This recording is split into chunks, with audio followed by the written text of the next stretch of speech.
Hello everyone, সবাইকে স্বাগত জানাই আজকের নতুন একটা ব্লগে।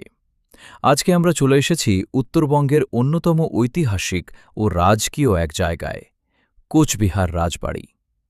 রাজবাড়িটির দিকে তাকালেই মনে হয় যেন ইউরোপের কোনো রাজপ্রাসাদের সামনে দাঁড়িয়ে আছি, তাই না?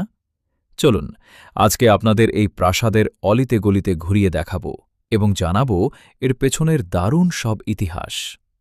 ভিডিওটা স্কিপ না করে পুরোটা দেখতে থাকুন।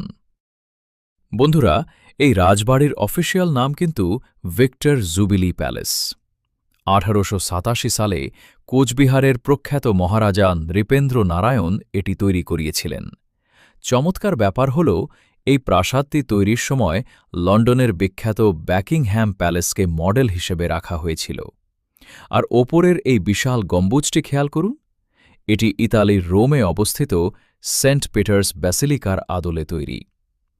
প্রায় 51,000 বর্গফুটেরও বেশি এলাকা জুড়ে বিস্তৃত এই রাজবাড়িতে রয়েছে 50টিরও বেশি ঘর। একটা রোমাঞ্চকর তথ্য আপনাদের দিই, জয়পুরের বিশ্বসুন্দরী মহারানী গায়ত্রী দেবীর নাম নিশ্চয়ই শুনেছেন। তিনি কিন্তু এই কোচবিহার রাজপরিবারেরই সন্তান ছিলেন এবং এই প্রাসাদেই ওনার শৈশব কেটেছে। বর্তমানে এই বিশাল প্রাসাদটি archaeological survey of India ASI এর অধীনে একটি চমৎকার মিউজিয়াম হিসেবে সংরক্ষিত রয়েছে।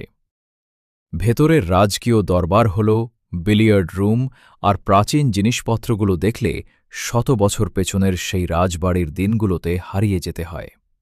চারপাশে এই এত বড় সবুজ লন আর ফোয়ারা পুরো রাজবাড়িটিকে একটা আলাদা মাত্রা দিয়েছে। কোচবিহার রাজবাড়ির এই রাজকীয় সফর আপনাদের কেমন লাগল? নিচে কমেন্ট করে অবশ্যই জানাবেন। ভিডিওটা ভালো লাগলে একটা লাইক দিন এবং বন্ধুদের সাথে শেয়ার করুন।